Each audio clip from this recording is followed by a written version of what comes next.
철학의 영원한 숙제는 신은 누구인가입니다. 그런데 신을 알 수 없으니 사람은 누구인가가 철학의 또 다른 숙제가 되었죠. 시편 8편은 이 신학적 인간학이라고 볼 수가 있습니다. 인간은 온 우주와 그 안에 있는 모든 것을 하나님 앞에 두고 보아야 제대로 볼 수가 있습니다. 하나님 앞에 선 사람의 모습이 사람의 본질이라는 그런 말이죠. 사람의 진짜 모습을 알려면 하나님의 배경을 두고 보아야 합니다. 하나님의 창조와 그 빛 속에서 보아야 온전히 알 수 있는 것이죠. 사람을 묵상하기 전에 하나님의 현존을 먼저 깨달아야 합니다. 다윗은 하늘의 영광으로 가득 찬 하나님께서 낮고 낮은 인간을 높이고 그에게 모든 피조물에게 대한 지배권을 주실 뿐만 아니라 심지어 인간을 얼마나 깊이 생각하는지 새삼스럽게 놀라고 있죠. 오늘은 사람이 무엇인지 살펴보도록 하겠습니다. 첫째로 사람은 주님을 찬양함으로 권능을 세우는 존재입니다. 1절입니다. 여호와 우리 주여 주의 이름이 온 땅에 어찌 그리 아름다운지요 주의 영광이 하늘을 덮었나이다. 다윗은 온 땅에서 장엄하고 아름다운 주의 이름과 하늘 위에 가득한 주의 영광을 찬양하고 있습니다. 여호와 우리 주여라고 부르는데 주는 왕을 지칭할 때 자주 사용했던 말이죠. 여호와 하나님은 온 땅과 온 하늘의 주인이시고 우주의 통치자란 그런 뜻입니다. 어찌 그리라고 하는 말이 있죠. 이 말은 주인의 이름으로 드러난 주님의 영광과 그리고 위엄에 감격하여 자발적으로 찬양하는 모습을 표현하는 거죠. 어찌 그리. 다윗은 주님의 이름이 아름답다고 찬양합니다. 이 아름답다고 하는 말은 강력한, 놀라운, 찬란한 그런 뜻인데 이 주의 이름의 주관적인 영광이 온 땅을 가득 채운다는 말이죠. 사람을 묵상하기 전에 하나님의 현존을 배경에 두고 사람을 보아야만 제대로 알 수 있기 때문에 사람을 말하기 전에 이렇게 하나님에 대하여 먼저 말하고 있는 것입니다. 2절입니다. 주의 대적으로 말미암아 어린 아이들과 젖먹이들의 입으로 권능을 세우시며 이는 원수들과 보복자들을 잠잠하게 하려 하심이니이다. 주의 대적으로 말미암아라고 말하고 있습니다. 주의 대적이 누구일까요? 하나님과 하나님의 창조 질서를 반대하는 세력을 말합니다. 그들은 주님의 통치를 거부하죠. 그리고 주님의 통치를 부인하는 자들입니다.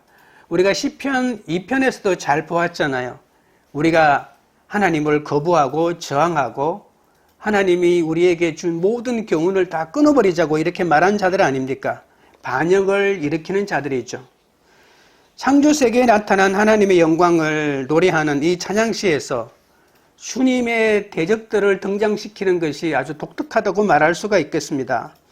주의 대적자들은 하나님의 주권과 역사 속에서 주님의 통치와 인간의 실존 속에 개입하는 주님의 모든 손길을 거부하는 자들입니다.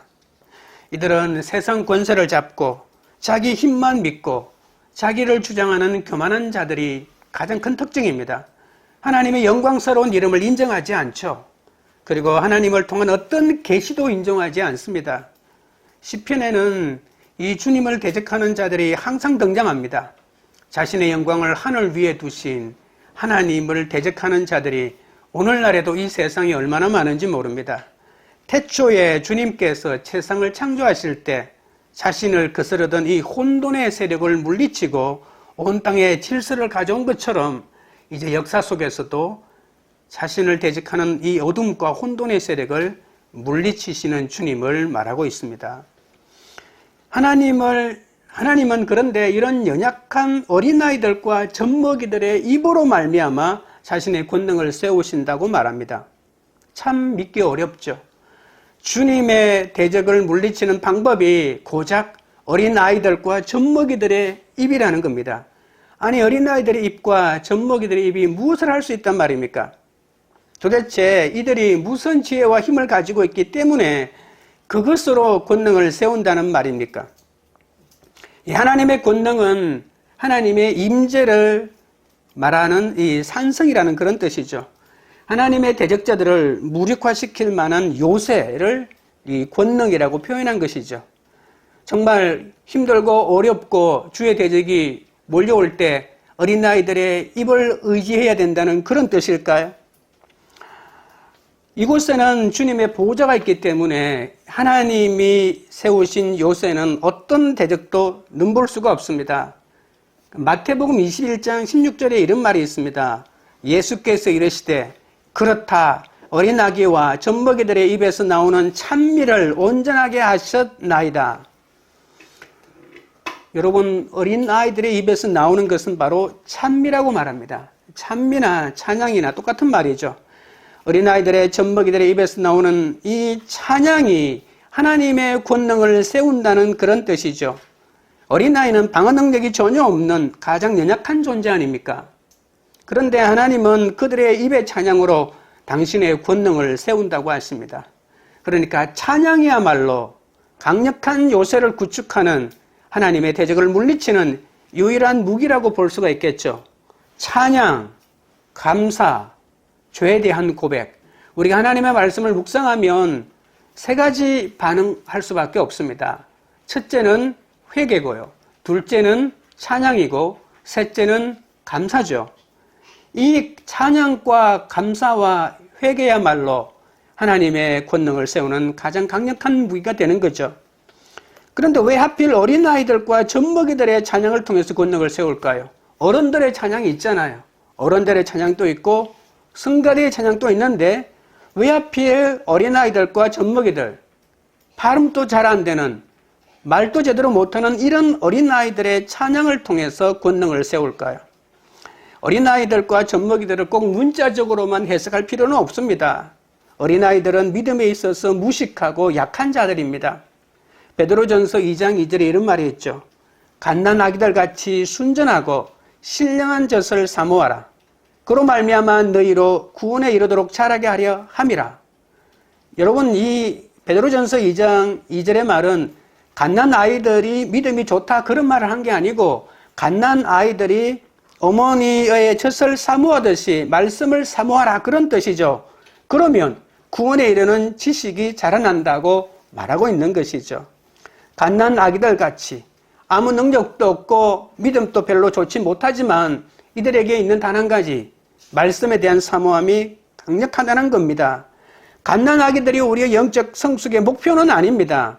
아직 영적인 의지가 약하고 그리고 젖먹는 자처럼 부드럽고 온유한 자에 불과하죠. 하지만 어린아이들과 젖먹이들은 이 겸손의 상징이고 하나님을 의지하는 상징입니다.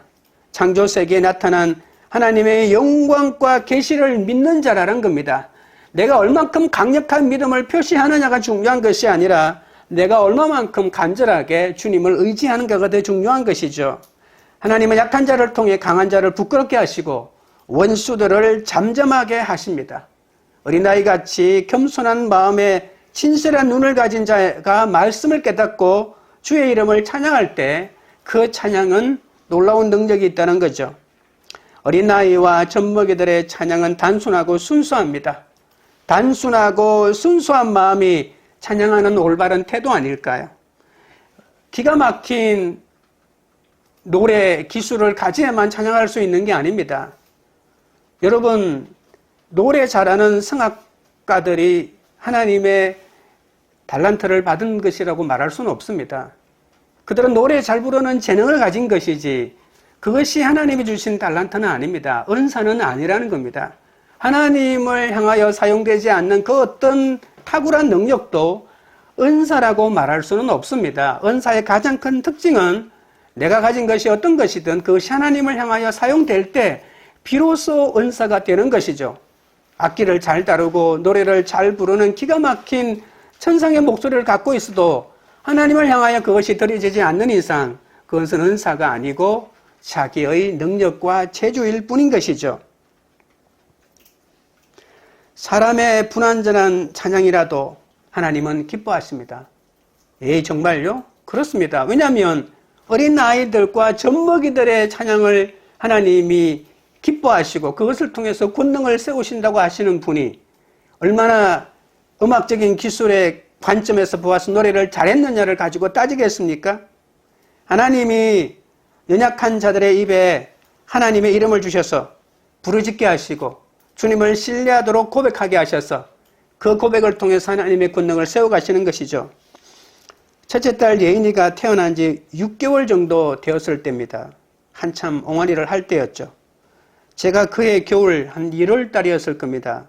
멀리 신촌까지 히브리어를 배우러 다녔습니다. 그때 요엘서를 히브리어로 번역하는 공부를 했는데 일주일 동안에 한 절을 골라가지고 열심히 해석해 가는 것입니다.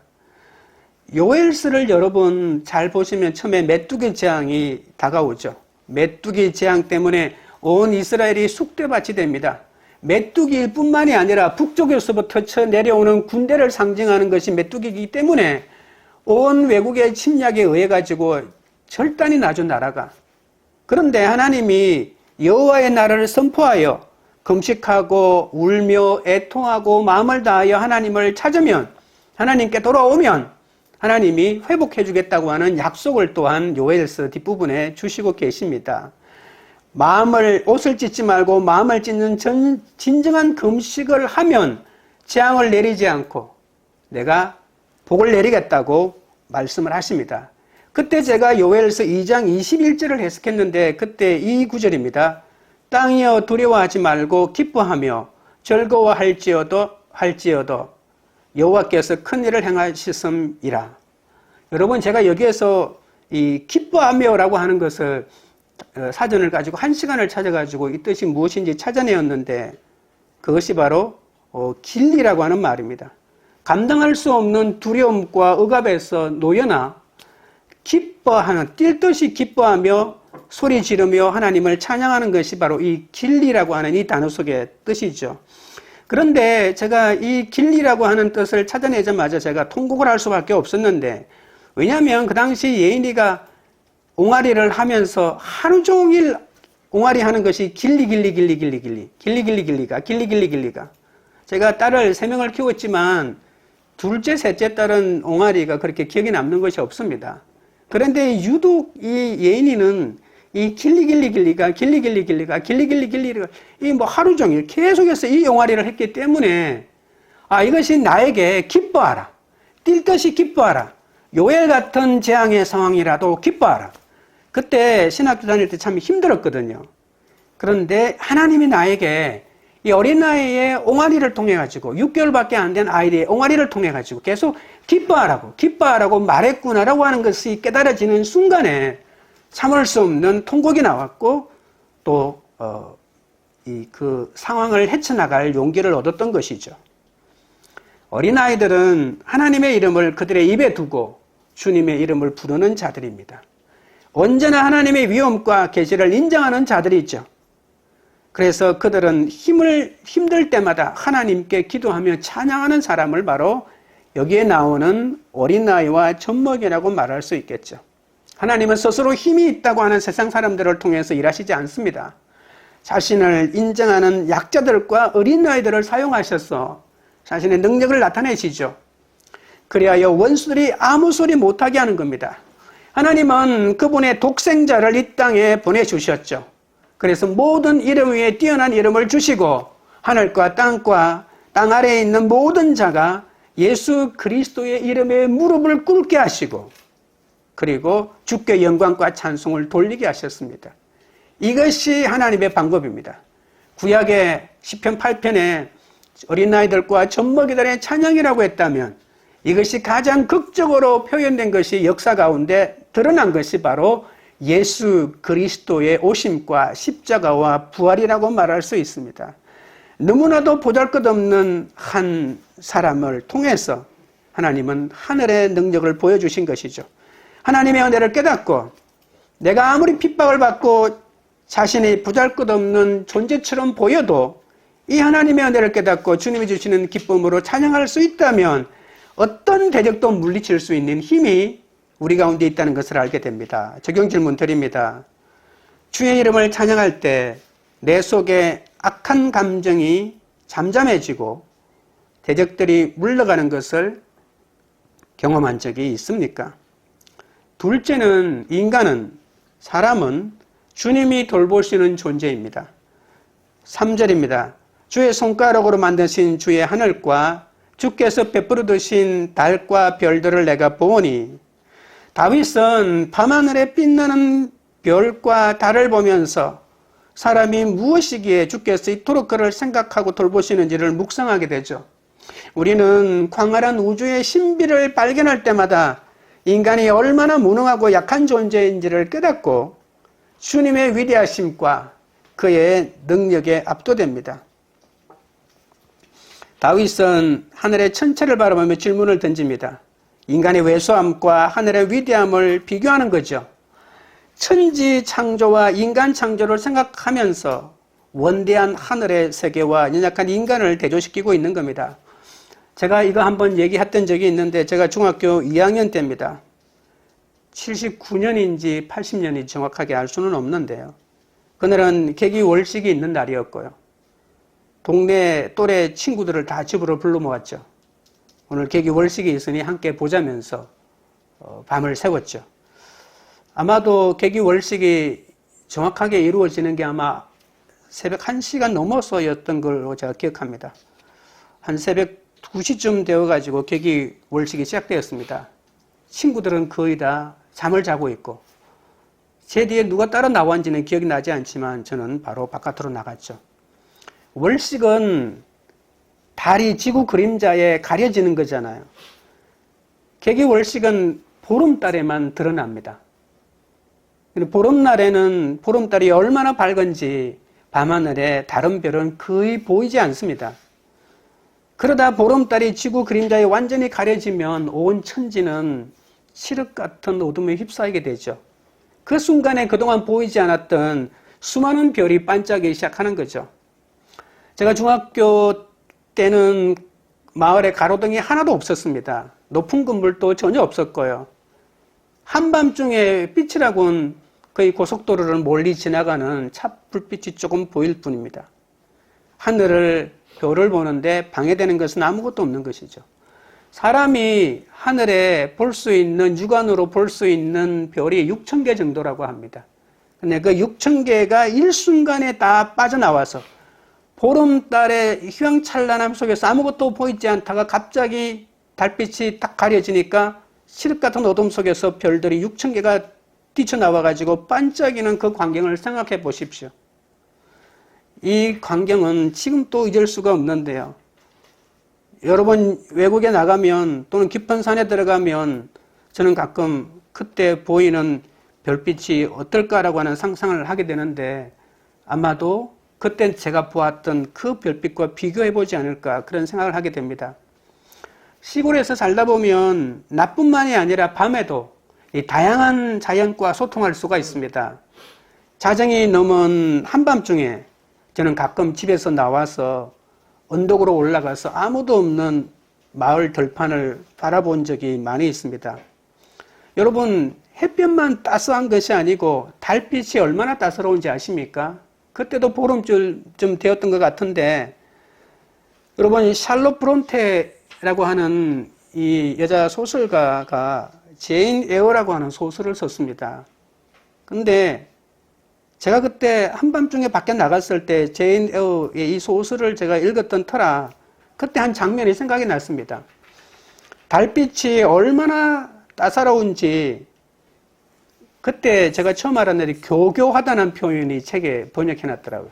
교교한 달빛이 얼마나 숭고한지, 그 달빛 때문에 내 숨은 죄를 다 고백하고 싶은 만큼 사람을 그렇게 무장을 해제시키고 마음을 풀어놓게 한다는 표현이 그 책에 나와 있는데, 정말 그 표현이 하나도 틀린 말이 아니라는 것을 제가 그때 깨달았습니다.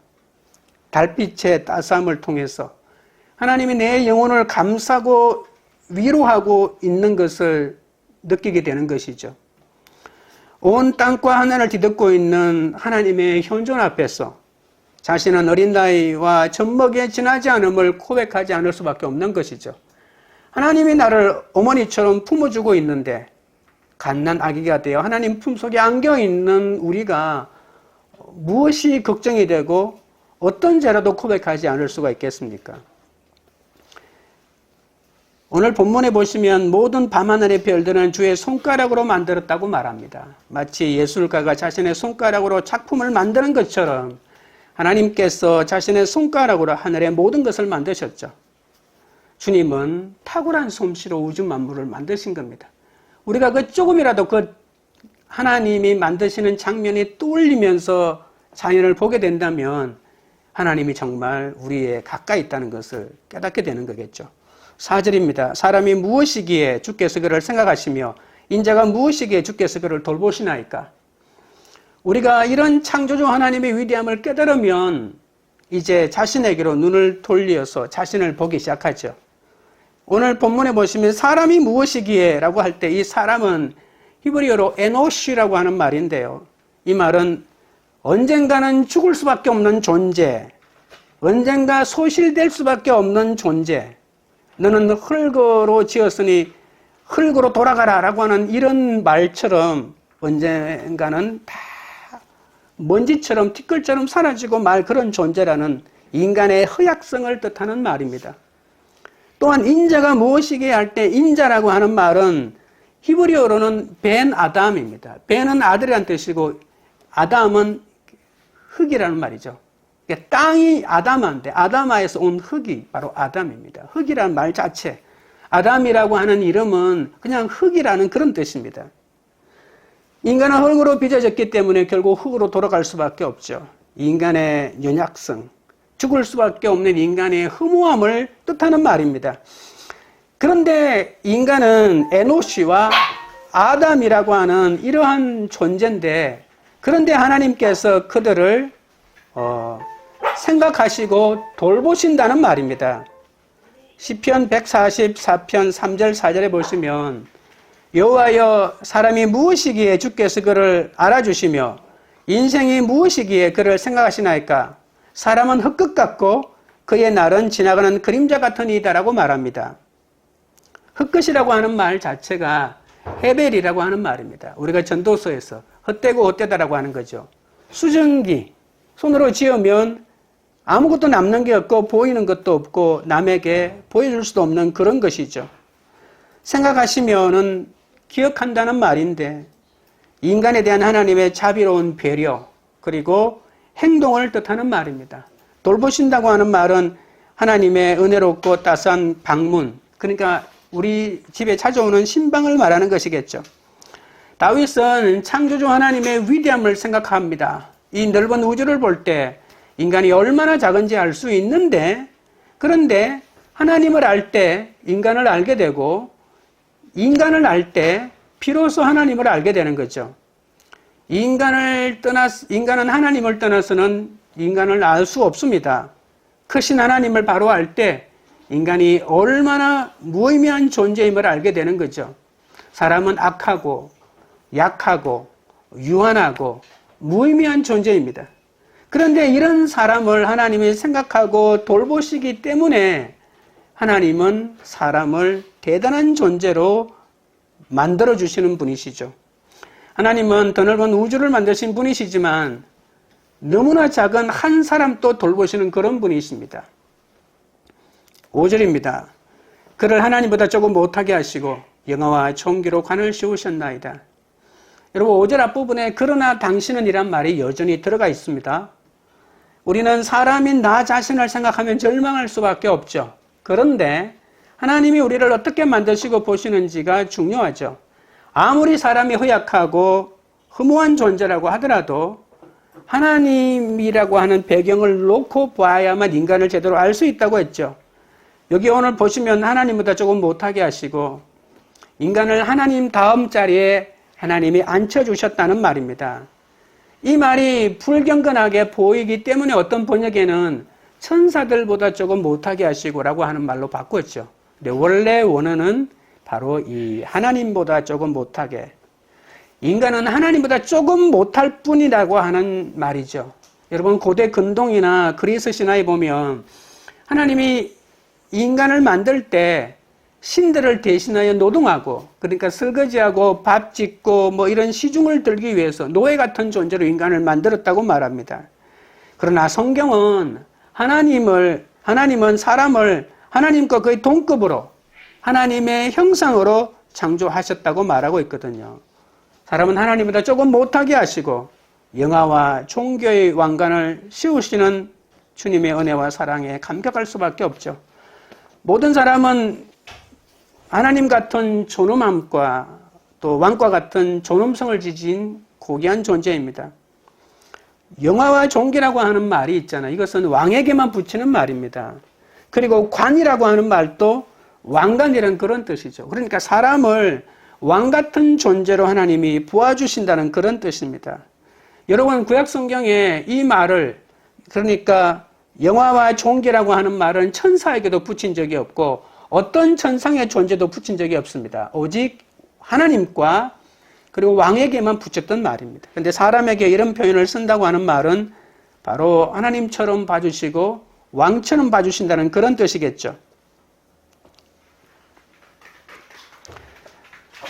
너무나 보잘것없고 연약한 인간이 하나님을 대신하여 온 세상을 하나님 다스리게 하겠다는 그런 뜻입니다. 그러나 이 영화와 종기는 그냥 주어지지는 않습니다. 인간을 구원하고자 사람의 몸을 입고 이 땅에 오셔서 십자가에서 죽으시고 부활하신 이 영광의 메시아를 믿어야만 이러한 사명이 우리에게 다시 오게 되는 것이거든요. 히브리서 2장 9절에 10절에 보면 시편에 있는 이 구절을 다시 한번 반복합니다.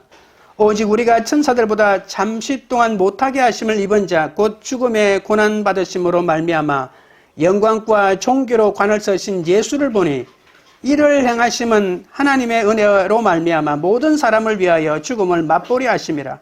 그러므로 만물이 그를 위하여 또한 그로 말미암으니가 많은 아들들을 이끌어 영광에 들어가게 하시는 일에 그들의 구원의 창시자를 고난을 통하여 온전하게 하심이 합당하도다. 되게 같은 말을 되게 반복해서 막 꾸어놨는데, 쉽게 말하면 어떻게 하면 이 영화와 종교의 관을 쓸 수가 있을까? 예수 그리스도처럼 죽음을 맛보고 부활할 때 그것이 가능한데, 우리에게 그러한 영광과 종교의 관을 주기 위해서 예수님이 대신하여 먼저 그 길을 가셨다. 그래서 그 예수 그리스도를 믿음으로 말미암아 우리도 영화와 종교의 관을 쓰고 주님께서 이 땅에 허락하신 이 땅을 다스리는 그 사명을 우리에게 하나님이 허락하셨다. 그런 뜻입니다. 예수 그리스도로 인해서 은혜와 사랑을 경험한 자는 주가 지으신 만물을 보고 주님의 위대하심을 찬양할 수밖에 없습니다. 적용 질문 드립니다. 주께서 만드시고 베푸신 우주 만물을 볼 때마다 사람을 생각하고 돌보시는 주님의 깊은 은혜와 사랑을 묵상하고 있습니까? 셋째로 사람은 만물을 다스리는 존재입니다. 6절입니다. 주의 손으로 만드신 것을 다스리게 하시고 만물을 그의 발 아래 두셨으니, 하나님은 우리에게 맡기신 왕권으로 다스리는 자와 통치하는 사명을 감당하게 하십니다. 고린도전서 15장 24절에 26절에 보시면 그 후에는 마지막이니 그가 모든 통치와 모든 권세와 능력을 멸하시고 나라를 아버지 하나님께 바칠 때라. 그가 모든 원수를 그 발 아래에 둘 때까지 반드시 왕노로 다스리니 맨 나중에 멸망받을 원수는 사망이니라. 여러분, 신약 성경 예수님 없이 구약의 이 시편 8편을 아무리 읽는다 할지라도 이게 무슨 말인지 이해할 수가 없습니다. 우리가 어떻게 만물을 발 아래 두고 다스릴 수 있느냐? 그런데 사도 바울이 이 구절은 바로 예수님을 통해서 보면 제대로 알 수 있다라고 하면서 고린도전서 15장, 예수님의 부활장이잖아요. 고린도전서 15장이 예수님의 부활을 말하고 있는데 이 부활을 설명하다가 이렇게 말하고 있다는 겁니다. 예수님의 부활을 맛본 자는 바로 이 하나님이 다스리는 권한을 사람에게 주었는데 이 사람은 바로 예수 그리스도를 믿고 회복된 사람이라는 것을 알 수가 있습니다. 하나님은 창조주죠. 그냥 창조주가 된 것이 아니고 이 혼돈의 원시바다라고 부릅니다. 이 혼돈의 원시바다를 정복하고 난 다음에 이 모든 혼돈을 질서로 만드신 분이십니다. 사람에게 이 하나님의 만드신 질서로 잡은 이 만물을 하나님이 너희들이 관리하라라고 관리자로 인간에게 모든 고난을 위임시켜 준 것이죠.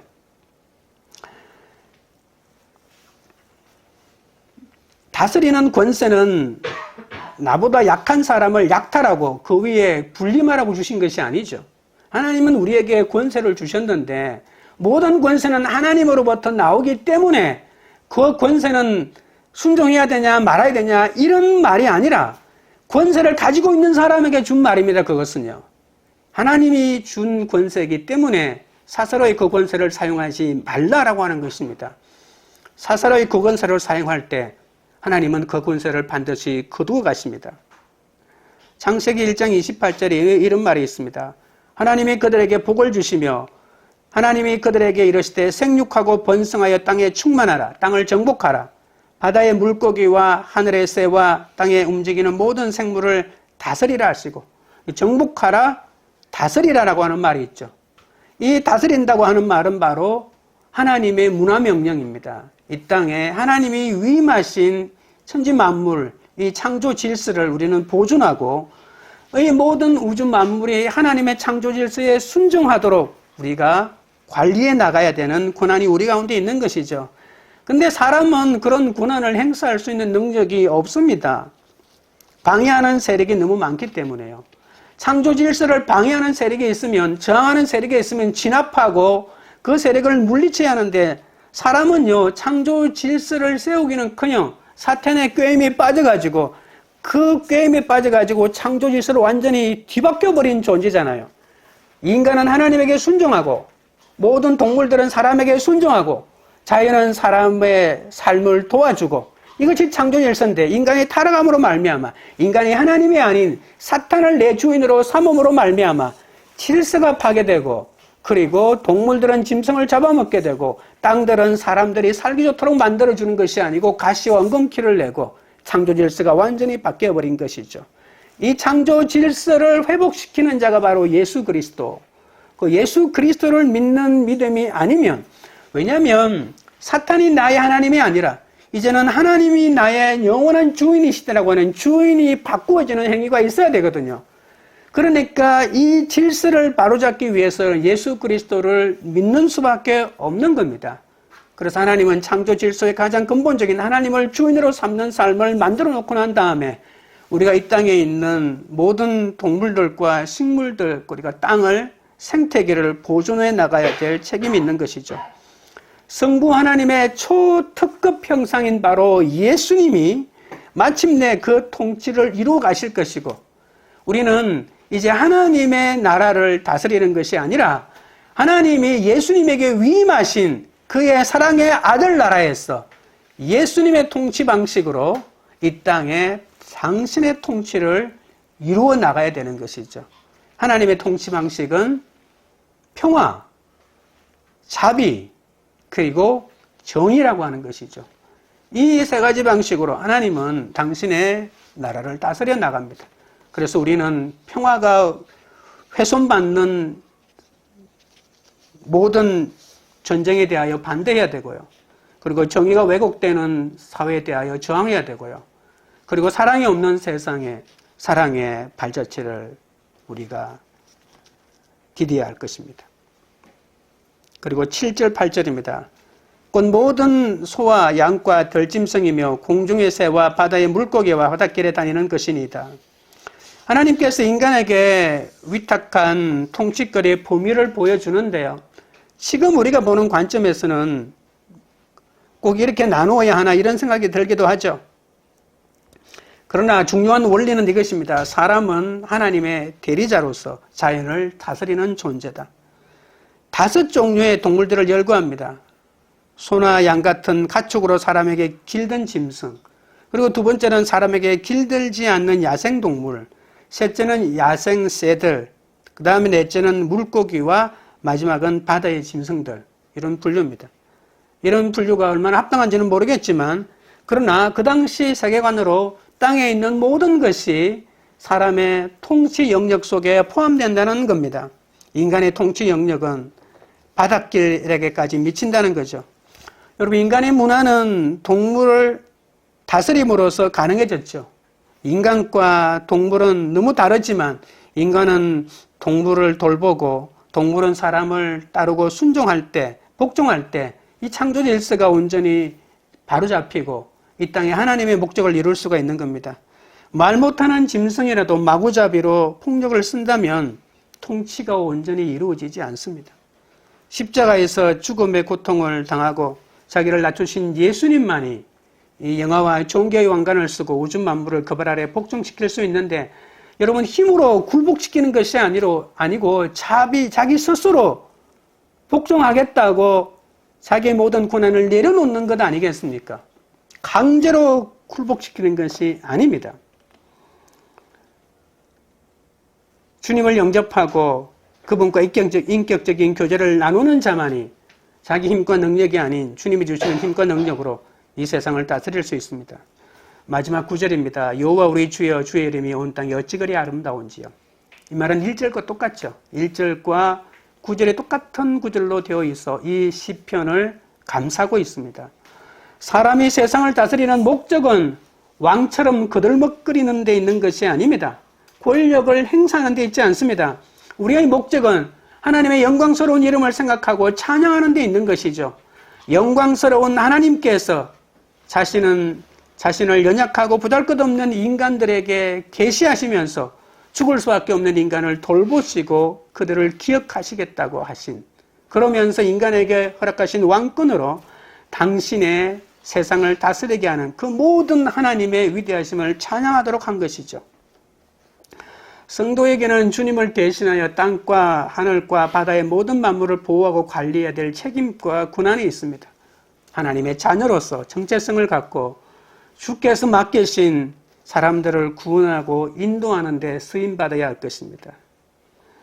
나 한 사람이 먼저 구원을 위해 말씀을 적용하고 사명을 감당할 때 가정과 교회와 사회가, 나라가 살아나고 주의 이름이 온 땅에 더욱 높여질 겁니다. 적용 질문 드립니다. 주님이 주시는 힘과 능력으로 내게 맡기신 사람들을 구원으로 인도하고 있습니까? 구원의 사명을 감당하고자 오늘 내가 적용해야 할 말씀은 무엇입니까? 말씀을 맺겠습니다. 사람은 주님을 찬양함으로 권능을 세우는 존재입니다. 사람은 하나님 앞에서 자신이 얼마나 무의미한 존재인지 깨달아야만 하나님과 깊은 관계 속으로 들어갈 수 있습니다. 사람은 주님이 주시는 돌보시는 존재입니다. 하나님의 마음속에 담겨 있으면서 그분의 지속적인 돌보심을 받는 존재입니다. 또한 사람은 만물을 다스리는 존재입니다. 하나님의 마음으로 하나님이 만드신 자연을 돌보고 가꾸는 존재죠. 이 땅에서 하나님의 돌보심을 받고 그 과정에서 힘을 얻어 하나님의 작품인 자연을 돌보고 하나님의 창조 질서에 순종하게 만드는 사명을 잘 감당하는 여러분 되시기를 주님의 이름으로 축원드립니다. 잠깐 찬양 드리겠습니다.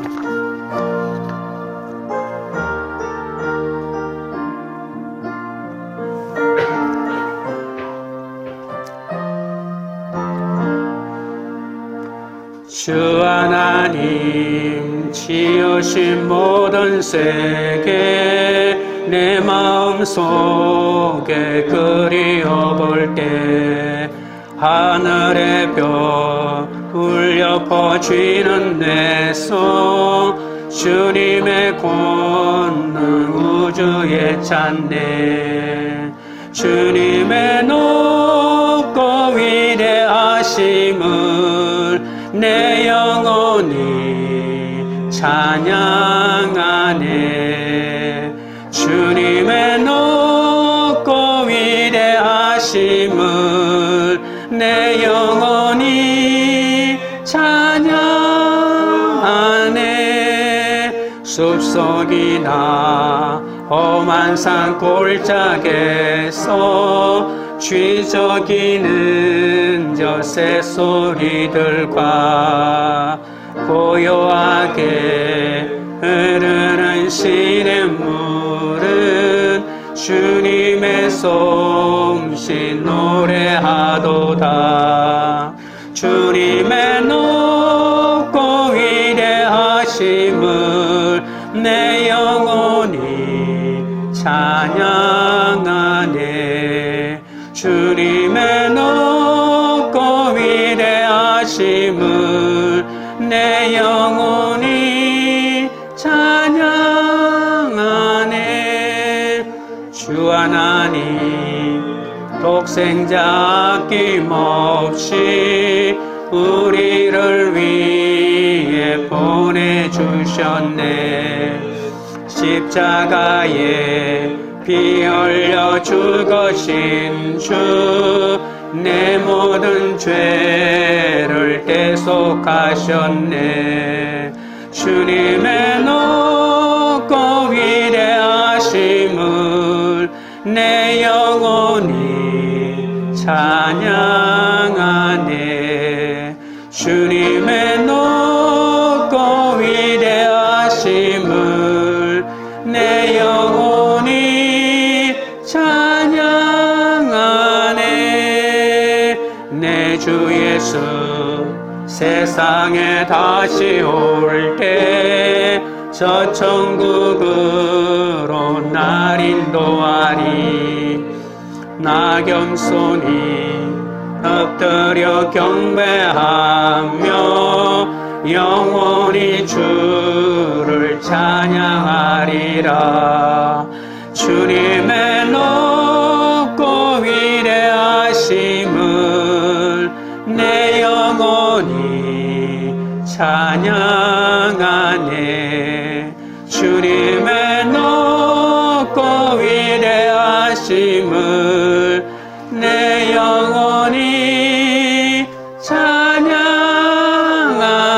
찬양하네.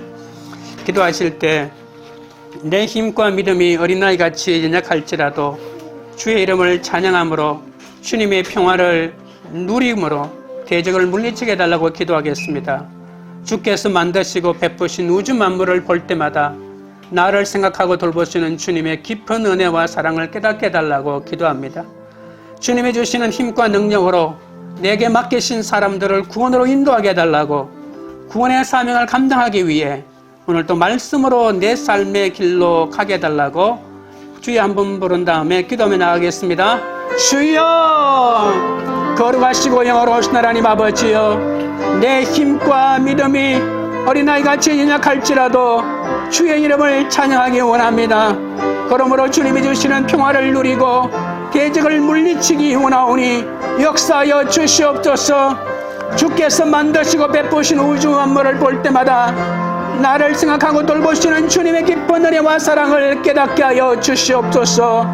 주님이 주시는 힘과 능력으로 우리에게 맡기신 사람들을 구원으로 인도하게 하여 주옵소서. 구원의 사명을 감당하기 위하여 오늘도 말씀으로 아버지 하나님 내 삶의 길로 삼아 살아갈 수 있도록 아버지 하나님 역사하시고 인도하여 주시옵소서. 하나님 아버지, 하나님이 만드신 우주 만물을 대할 때마다 주의 크신 능력과 영광을 찬양하지 않을 수 없습니다. 독생자를 이 세상에 보내시고 모든 이름 위에 뛰어난 이름을 주시고 하늘과 땅과 땅 아래 있는 모든 자가 예수 그리스도의 이름에 무릎을 꿇게 하신 주님의 영광과 찬양을 돌리옵나이다. 하나님은 약한 자를 통해 강한 자를 부끄럽게 하시고 원수들을 맞아 잠잠하게 하신다고 하셨습니다. 강한 자들에 비해 보잘것없는 지식과 능력으로 복음을 전하는 저를 불쌍히 여겨주시고 내 힘을 더 강하게 하려는 유혹에 넘어가지 않게 하옵소서. 내 지식이, 내 능력이 부족함을 부끄럽게 여기기보다 어린아이와 같이 겸손한 마음과 진실한 눈으로 주의 이름을 찬양하게 하여 주시옵소서. 숨이 쉬어지지 않는 사람과 사건 가운데서도 주의 이름을 찬양하기 원합니다. 그리하여 우리 속에 대적이 물러가는 것을 경험하기 원합니다.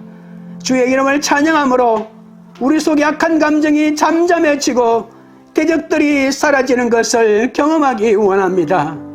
주의 은혜와 사랑을 기억하며 주님께서 주시는 힘과 능력으로 우리에게 맡기신 사람 한 사람을 구원으로 인도하도록 역사하여 주시옵소서.